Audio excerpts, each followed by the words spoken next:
Pesawat tempur generasi ke-6 adalah kelas konseptual dari desain pesawat tempur jet yang lebih maju daripada jet tempur generasi ke-5 yang saat ini dalam pelayanan dan pengembangan. Beberapa negara telah mengumumkan pengembangan program pesawat generasi ke-6, termasuk Amerika Serikat, Jepang, Rusia, Inggris, Prancis, dan China. 1. Pesawat tempur generasi ke-6 pertama diharapkan mulai beroperasi pada tahun 2030-an. Saat masih dalam tahap awal pengembangan, beberapa karakteristik berbeda yang umum pada banyak konsep pesawat tempur generasi ke-6 telah berevolusi. Kemampuan generasi ke-5 untuk kemampuan udara ke udara, kemampuan bertahan di medan perang dalam lingkungan anti-akses, penolakan area yang diantisipasi dan dukungan serangan darat perlu ditingkatkan dan disesuaikan dengan lingkungan ancaman di masa depan. Fokus awal pada peran superioritas udara telah beralih dari pertempuran jarak dekat, yang menjadi kurang umum, dan sebaliknya diperluas untuk mencakup dukungan darat, perang dunia maya, dan bahkan kemampuan perang luar angkasa, dengan serangan udara di luar jangkauan visual, BVR. Kemampuan rudal udara tetap penting, fleksibilitas untuk melakukan misi berawak dan tak berawak juga dicari, bersama dengan kemampuan untuk berintegrasi dengan lebih banyak armada drone satelit dan sensor darat dalam lingkungan jaringan lalu lintas tinggi untuk memberikan kemampuan data to decision, D2D, penuh. Kemampuan digital canggih termasuk jaringan berkapasitas tinggi, AI, fusi data, perang cyber, D2D dan kemampuan komando, kontrol dan komunikasi, C3, medan perang. Opsional berawak, dengan badan pesawat yang sama yang mampu melakukan misi yang dikemudikan, dikendalikan dari jarak jauh, atau dikendalikan AI on board. Integrasi sistem manusia yang ditingkatkan, dengan kokpit virtual yang disajikan melalui tampilan yang dipasang di helm yang memungkinkan pilot melihat 360 derajat dengan kesadaran medan perang yang ditingkatkan AI, dan menggantikan panel instrumen konvensional. Badan pesawat dan avionik siluman canggih, mesin siklus variabel canggih yang mampu melaju secara ekonomis namun tetap menghasilkan daya dorong tinggi saat dibutuhkan. Senjata jarak jauh dan senjata BVR yang ditingkatkan. Potensi penggunaan senjata berenergi terarah seperti laser CIWS. Kelayakan beberapa karakteristik ini masih belum pasti. Waktu dan biaya pengembangan cenderung membuktikan faktor utama dalam menyusun peta jalan praktis. Persyaratan khusus diantisipasi oleh beberapa pengamat untuk mengkristal sekitar tahun 2025. Pada tahun 2010, pemerintah Jepang mengungkapkan konsep jet tempur generasi ke-6, I3FIGHTER. I3 adalah kependekan dari I-Informed, I-Intelligent dan I-Instantaneous. Pada tanggal 22 Maret tahun 2016, Jepang melakukan penerbangan pertama pesawat uji coba Mitsubishi X2 Shinshin untuk proyek ini. Pada tanggal 1 April tahun 2020, program FX diumumkan.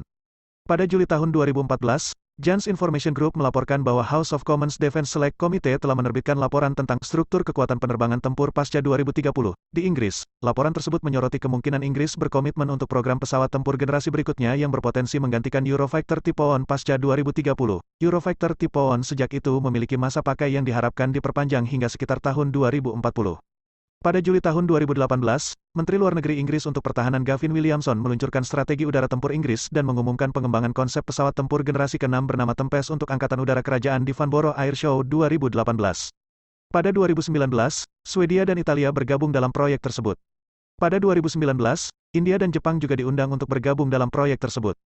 Prancis, Jerman dan Spanyol juga bekerja sama pada sistem generasi ke-6. Uji terbang seorang demonstran diharapkan sekitar tahun 2027 dan mulai beroperasi sekitar tahun 2040.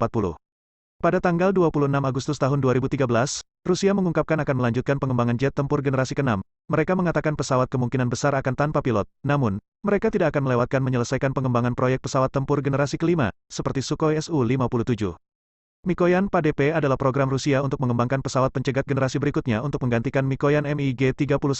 Menurut analis pertahanan Rusia Vasily Kashin, pesawat itu akan dianggap sebagai proyek pesawat tempur generasi ke-5++ atau ke-6. Pada Januari tahun 2021, Rostec Corporation, pemilik Mikoyan, mengumumkan bahwa PADP kini telah memasuki tahap pengembangan, dengan mengatakan, pengembangan pesawat tempur pencegat generasi berikutnya telah dimulai. Dalam sebuah wawancara pada tanggal 8 Oktober tahun 2020 untuk merayakan ulang tahun ke-88 Angkatan Udara India, IAF, Kepala Udara Marsikal Rakesh Bhadauria ditanya tentang rencana untuk teknologi generasi ke-6 dan dia menjawab bahwa mereka memiliki peta jalan yang jelas untuk sistem tempur generasi ke-6 seperti yang diarahkan senjata energi, konsep wingman pintar, platform tempur berawak opsional, drone segerombolan, senjata hipersonik, dan peralatan lainnya. India telah bekerja untuk mengembangkan AMCA generasi ke-5 dengan pengembangan selesai pada tahun 2028 dan produksi dimulai pada tahun 2029. India juga ingin menambahkan beberapa teknologi generasi ke-6 dalam varian selanjutnya seperti senjata energi terarah dan berawak opsional. Kemungkinan sebagai sistem anti-rudal, mampu mengendalikan UCAV dan drone swarm, tetapi pejabat India tidak mengklaim bahwa ini akan menjadi pesawat tempur generasi ke-6. Kepala Udara Marsikal Vivek Ram Chaudhary pada tanggal 22 Oktober tahun 2021 mengkonfirmasi dalam sebuah wawancara bahwa IAF berkomitmen terhadap pengembangan AMCA yang bertujuan untuk teknologi ceruk generasi ke-6. Setelah berhasil mengembangkan pesawat tempur generasi ke-5 J-20, China kini sedang mengerjakan pengembangan pesawat generasi berikutnya. Wang Haifeng, kepala desainer Chengdu Aerospace Corporation, mengumumkan bahwa China telah memulai pra-penelitian pada pesawat generasi ke-6 pada Januari tahun 2019, memprediksi bahwa program tersebut akan membuahkan hasil pada tahun 2035. Angkatan Udara Amerika Serikat, USAF, dan Angkatan Laut Amerika Serikat, USN, diperkirakan akan menurunkan pesawat tempur generasi ke-6 pertama mereka dalam jangka waktu 2030. USAF sedang mengejar pengembangan dan akuisisi pesawat tempur generasi ke-6 melalui program Next Generation Air Dominance, NGAD, untuk menggantikan pesawat tempur superioritas udara yang ada seperti platform McDonnell Douglas F-15 dan Lockheed Martin F-22 Raptor.